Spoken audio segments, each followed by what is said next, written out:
Yo la team, j'espère que vous allez bien, que vous avez passé une excellente journée. On se retrouve ce soir pour une nouvelle vidéo de pronostic sportif avec trois pronos à vous proposer. Tout d'abord, un pronostic simple. Comme d'habitude, on utilise la technique. S'il passe, on stoppe tout ça, on prend du bénéfice pour la journée, on passe à la journée de samedi. S'il passe pas, on joue le combiné en espérant que le combiné passe pour justement récupérer la mise du premier pronostic, mais également générer un bénéfice sur la journée. Vous l'aurez compris, un seul des deux pronos passe, c'est du bénéfice. Les deux pronos qui ne passent pas, forcément, c'est du déficit sur la journée. Juste avant de partir sur les pronos, deux petites choses à vous dire. Tout d'abord, pas mal de questions concernant cette fameuse technique. Je vais clairement en faire une vidéo avec plusieurs cas de figure.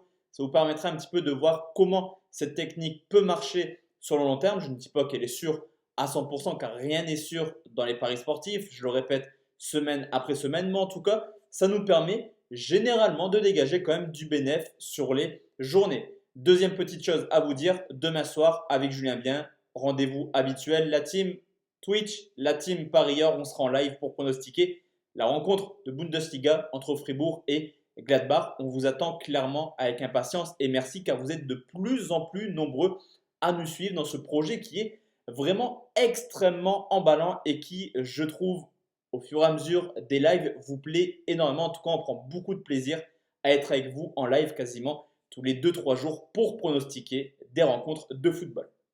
On part sur les pronostics. La team direction la Biélorussie, c'est Smolevici qui reçoit Gorodeya, le 15e qui reçoit le 14e. Alors, un seul petit point d'écart entre les deux équipes, mais déjà 8 points d'écart. Alors, certes, Smolevici fait un mauvais début de saison. À domicile, toujours pas la moindre victoire. D'ailleurs, aucune victoire cette année. Un seul point en 5 matchs. C'est également la plus mauvaise défense à domicile avec déjà 11 buts encaissés. Du côté de Gorodeya, à l'extérieur, c'est assez mitigé. On ne sait pas s'ils sont bons ou s'ils sont mauvais, tant leur parcours est plutôt homogène. 2 victoires, 2 nuls pour 2 défaites.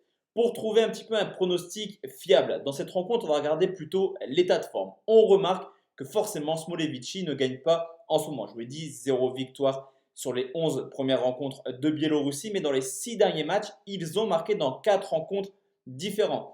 Et pour avoir suivi le championnat de Biélorussie depuis le début, on a pu voir au début de saison une équipe extrêmement faible, mais au fur et à mesure des matchs, je pense particulièrement à cette rencontre contre le Bate Borisov ou contre Zodino récemment, on a quand même une équipe qui se met tranquillement à déployer un jeu un peu plus intéressant.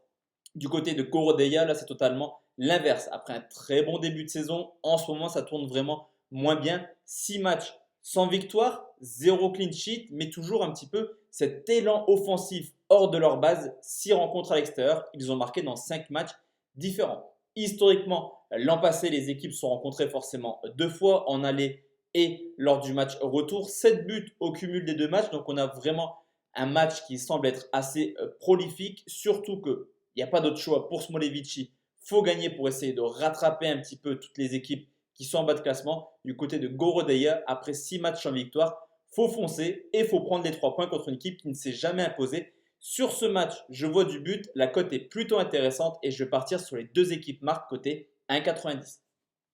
Et enfin la team, le combiné, on part au Portugal, c'est la reprise. Attention, on modère les mises, mais on peut quand même miser. C'est Santa Clara qui reçoit Braga, le 10e qui reçoit le 3e pour Santa Clara. Plus rien à espérer pour Braga, il faut consolider vraiment cette 3e place. À domicile, Santa Clara, c'est déjà 6 défaites cette année en 12 matchs. Attention également, l'une des plus mauvaises attaques avec seulement 9 buts marqués. Quand on sait que Braga à l'extérieur est plutôt pas mal, 22 points pris en 12 matchs, 3e meilleure équipe portugaise à l'extérieur et également 2e meilleure défense avec seulement 11 buts encaissés. Je vais vous parler de l'état de forme. Alors certes, l'état de forme, on parle des rencontres qui sont déroulées il y a 2-3 mois, il y a quand même mentalement quelque chose qui peut perpétuer dans le temps en fonction des victoires ou des défaites. Et on constate que Santa Clara reste tout simplement sur 3 matchs sans victoire. D'ailleurs, il y a une défaite contre le FC Porto à domicile.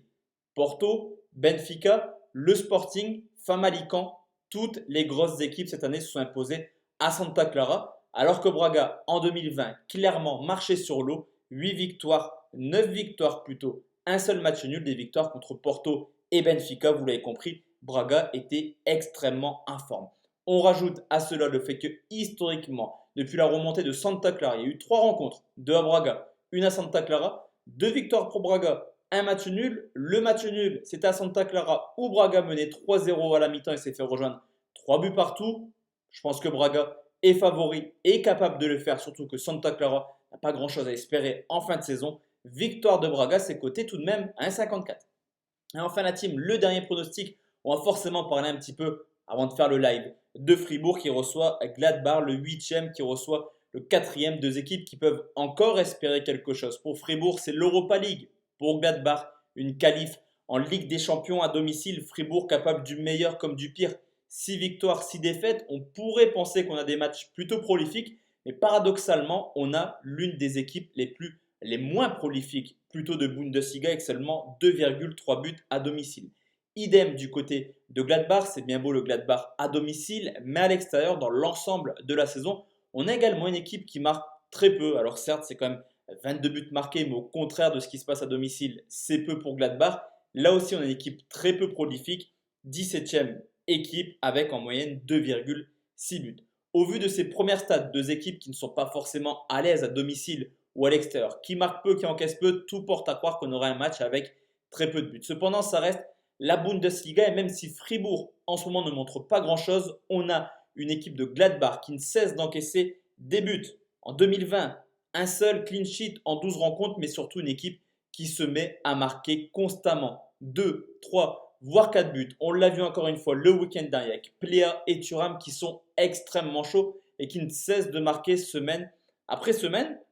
Gladbach a pris 7 points sur les 4 derniers matchs, donc est plutôt en forme. Pour Fribourg, là aussi, faut gagner pour essayer d'aller chercher une place qualificative en Europa League. Et historiquement, on peut également constater que généralement, les rencontres entre Fribourg et Gladbach sont des rencontres très prolifiques où il y a énormément de buts. D'ailleurs, Fribourg est un petit peu une bête noire de Gladbach, donc attention si vous voulez pronostiquer à la victoire des visiteurs. Fribourg est un petit peu une bête noire. Mais en tout cas, on voit beaucoup de buts, en témoigne. Le dernier 0-0 remonte en août 2014 et lors du match aller, Gladbach s'est imposé 4 buts à 2. Je pense qu'on aura une rencontre allemande comme d'habitude avec des buts. Plus de 2,5 buts, c'est coté à 1,50 et ça fait tout de même un très beau combiné à 2,31. Donc voici la team, mes 3 pronostics pour demain. Comme d'hab, on se retrouve demain soir à 20h pour une nouvelle vidéo de pronostics sportifs, mais également à 20h sur Twitch pour pronostiquer Fribourg Gladbach en espérant que mes pronostics passent afin de passer une soirée beaucoup plus agréable. Excellente soirée à tous et à toutes mesdames. Rendez-vous demain. Portez-vous bien. Ciao, ciao.